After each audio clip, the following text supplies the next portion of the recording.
Has the Trumpian monarchy begun?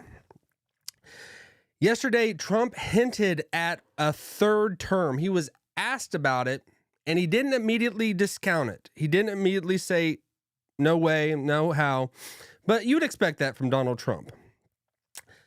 He is a master at sucking up all the oxygen and always having the headlines be him. He's great at that. He's wonderful at that. My name is Brandon Fogel. This is Evolution. Let's get into it.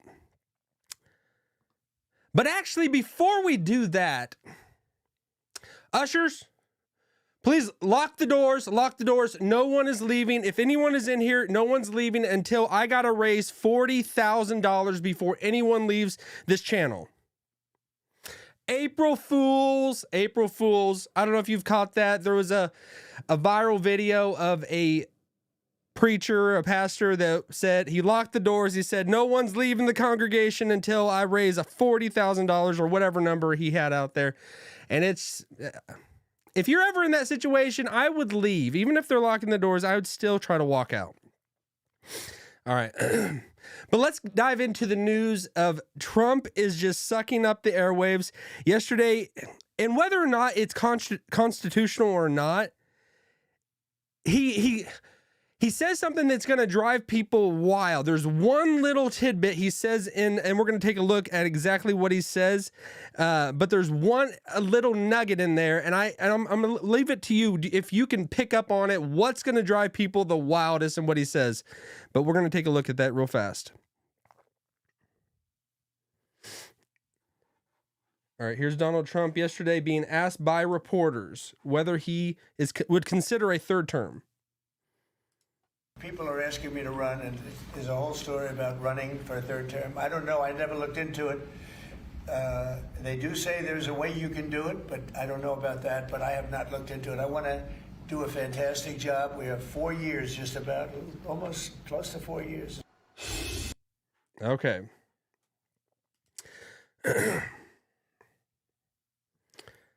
So there he goes. He puts it out there, and I wondered if you all can pick up on that, what he said. He said, we don't know. He doesn't just immediately just discount it. He just says, we don't know. There's scholars looking into it. There's scholars looking into it. And is it constitutionally viable? And no matter how much of a Trump supporter I am, you know, and I've been a Trump supporter from the beginning. I've been from the beginning. I wanted him to be president, you know, and he wasn't as, you know, polarizing when he first came down those that golden escalator. He wasn't as polarizing as he is now. But even then, I wanted him because of the things he was saying building up to his first presidential run. I wanted him to be president. But he knows how to basically get all the cameras constantly looking at him. He knows how to drive the headlines. He knows how to drive the narrative, and he knows what's going to drive people crazy. Now, whether this is constitutionally viable, looking at it, I would say, and hearing about scholars of the Constitution, that it is not. Apart from an amendment to the Constitution, this is not possible. And you could say people try to, because lawyers are good at, expanding that area of doubt, and trying to wiggle their way in there. Could anything happen? Anything could happen, somebody could try to find, the document is a living document. The Constitution is a living document. As anything, there was an original context, but, we can interpret it, for our day and age, but we do have to find out what the original authors meant and the things that they wrote. But based on what we have right now, I don't think it's really going to change, So they're saying, could he find a way of having Vance run and have Vance be the president and just hand it over to Trump so he serves out another term? Even that, I heard that it's not really possible. You can't, because to be a vice president, you have to be eligible to be president. And so could Trump next cycle, as when the politics game really turns on, could he just kind of say, I'm going to sit back, let Vance do his thing, and really everybody knows that they're electing Trump because they know Vance is just going to hand it over to Trump to serve out that third term. Even that does not seem like it is really a credible possibility. But Trump, even knowing this, and I always think Trump, he knows everything that's happening. He knows what the reality is, but he also knows what's going to drive everyone crazy. His first presidential run, he basically took over $1 billion worth of free media footage and was able to just to not even spend a penny and have his just face be out there and everybody constantly be talking about him. Because it doesn't matter how much you like someone, really. When someone's running for president, a lot of time it's just, you recognize the name, you recognize the person, you know, everybody's not a political junkie and into every issue and what they're talking about the news. Most people don't do that. I would say 80% of the country is not even concerned whatsoever about politics. They don't care, you know. They're not as dumb to vote just who their pop star, the person that they love, is going to vote for. People are, and I think we learned that from the last election. Even though the big mega stars out there were vehemently against President Trump, people are not as just hook, line, and sinker and drinking all the Kool-Aid of who they love as a singer or who they love as an actor or whoever is in Hollywood. They're not just going to, you know, just blindly follow what they believe. People are waking up. And as we have constant access to anything that's happening across the world at any given moment, because we do, by a phone we have in our hand, in our pocket, we can just open it up and see exactly what's happening. You know, you have to have a little bit of wisdom to discern what's really going on, but everyone has access to the information. And Trump was always amazing. And no, you cannot discount him on this. You cannot just say he was stupid at the way he ran his campaign, because he was always in front of people. He was always the headlines. It doesn't matter when you're a polarizing figure. And this goes into the fact that, do you really need everyone to like you? I mean, even you personally in your life and what you're going through and what you have going on, the crew you run with, the daily life that you find yourself in and what you're going through, do you really need everyone to like you? Is it the end of the world if everyone doesn't like you? I would rather have a couple people that love me than 1,000 people that like me. I would rather find who out there is really who I would want to go to battle with, who I would want to be in a foxhole with, who is really, you know, got my back and who I got their back. So it's like, we don't need to be just like this fluff of just liking somebody and saying the right things. Who cares? I mean, who really cares? You know, I don't want to be obnoxious about anything. And I don't think many people, there are some people that don't care that much, that they'll just be in your face. That goes into the wearing a MAGA hat, you know, like, I would say go out there and wear a MAGA hat, but like, they made it such an evil thing that you're wearing a swastika on your head if you're wearing a MAGA hat. So it's like, find the people that love you and be who you are. That's the biggest thing I would say. Authenticity is what really is going to matter in the end. It is what really matters now. You know, don't bend over backwards. That's just like this corporate hoo-ha that we every day find ourselves in. Whatever you're in, it's just, you got to say whatever's right. You know, you got to say whatever is the socially acceptable, as opposed to, if someone asks you, you don't need to be blurting it out whatever you think. You can if you want. But if someone asks you what you really believe on something, who cares? Let them know. Be who you are to the core, to the fullest sense of the word. Don't be just someone that is just milquetoast.